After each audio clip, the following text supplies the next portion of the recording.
Hi all, welcome to KK's Kitchen. இன்னைக்கு நம்ம பார்க்க போகிறது ஒரு டிஃபன் வெரைட்டிஸ் இருந்தது. அதாவது ஒரு மாதிரி ப்ரீஸி வெதராக இருக்குது, கிளைமேட் எப்படி இருக்குது வெளியிலன்னு தெரியும்.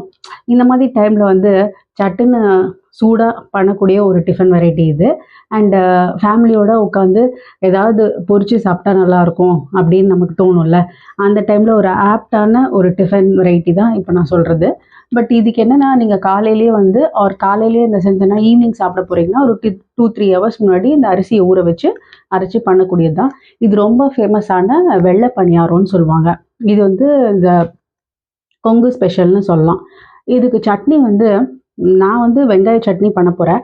பட் இது up to your choice. Anything which is ரொம்ப கொஞ்சம் காரமாக இருக்கிறது இருந்தால் ரொம்ப ஆப்டாக இருக்கும். ஏன்னா இது வந்து பணியாரம் வந்து கொஞ்சம் காரம் இல்லாமல் இருக்கும். அது தொட்டுக்க வந்து டிப் வந்து கொஞ்சம் நல்லா காரமாக இருந்ததுன்னா நல்லாயிருக்கும், என்ஜாய் பண்ணி சாப்பிட்லாம். இது எவ்வளோ சுலபமானது, எப்படி பண்ணுறது, என்னென்ன ப்ரப்போர்ஷன்றதை நம்ம வீடியோவில் பார்க்கலாம் வாங்க.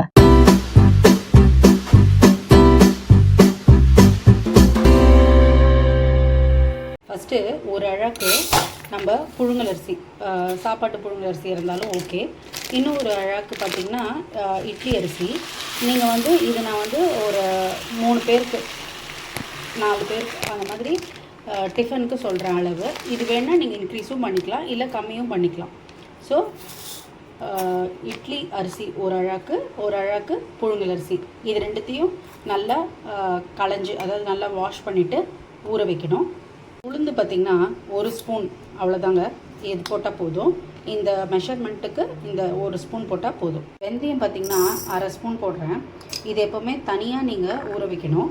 ஏன்னா இதில் இருக்கிற தண்ணியோடு சேர்த்து தான் அரைக்கணும். நீங்கள் அந்த அரிசியோடு ஊற வச்சிங்கன்னா நீங்கள் அரிசி களைஞ்சி எடுக்கும்போது இதோட மெடிசினல் வேல்யூவும் அதில் போயிடும். ஸோ இதை தனியாக ஊற வச்சுக்கலாம். நம்ம சாப்பாட்டு 4 ஹவர்ஸ் இதை ஊற வச்சு தண்ணி எடுத்துட்டேங்க. இப்போது நம்ம வெந்தயம் நல்ல தண்ணியில் ஊற வச்சுருக்கோம்ல, அதை இப்போ இதில் சேர்த்து இப்போ இதை நல்லா ஸ்மூத் பேஸ்ட்டாக அரைச்சிடலாம். நம்ம மிக்சிலேயே அரைக்கலாம். இதில் கொஞ்சம் உப்பு சேர்த்து இப்போ அரைச்சி எடுத்துகிட்டு வந்துடுறேன்.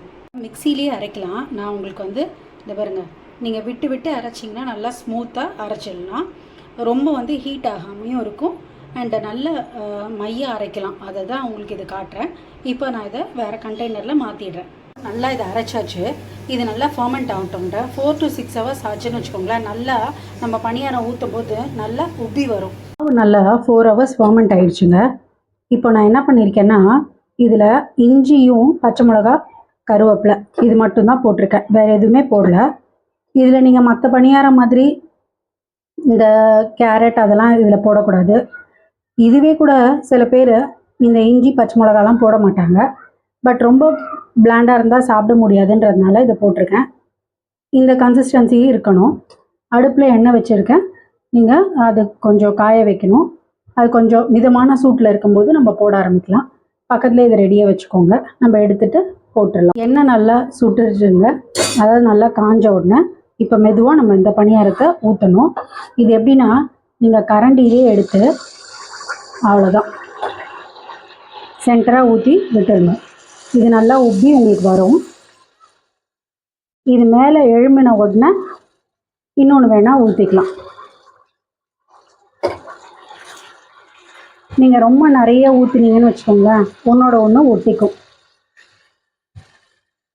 ஸோ நமக்கு மாவு நல்லா ஃபர்மெண்ட் ஆனதுனால பாருங்கள், இது எவ்வளோ நல்லா அழகாக உப்பி வந்திருக்கு. இதை மெதுவாக இப்படி திருப்பி போடணும்.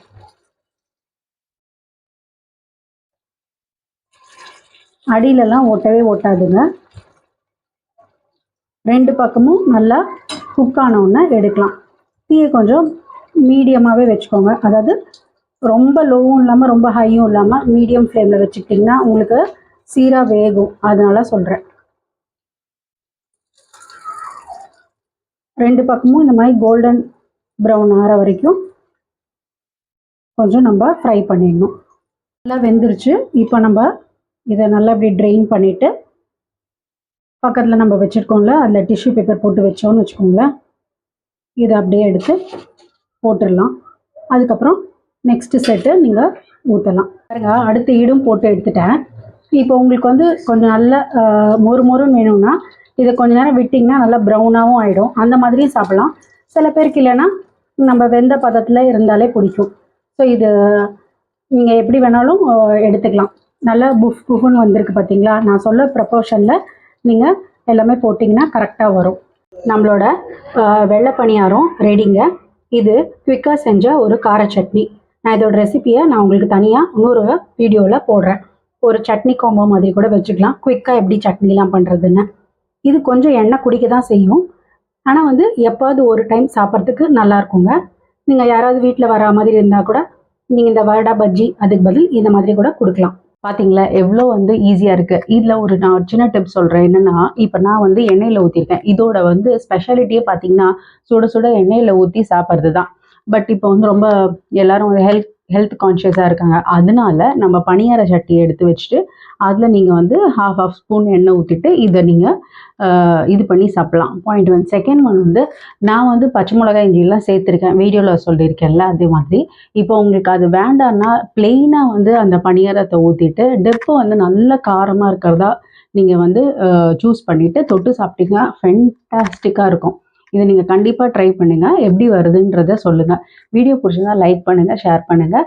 அப்புறம் என்னோட சேனலை சப்ஸ்கிரைப் பண்ணாதவங்க பண்ணிக்கோங்க. வேறு ஒரு நல்ல வீடியோவை நெக்ஸ்ட் வீக் நம்ம சந்திக்கலாம். தேங்க்யூ.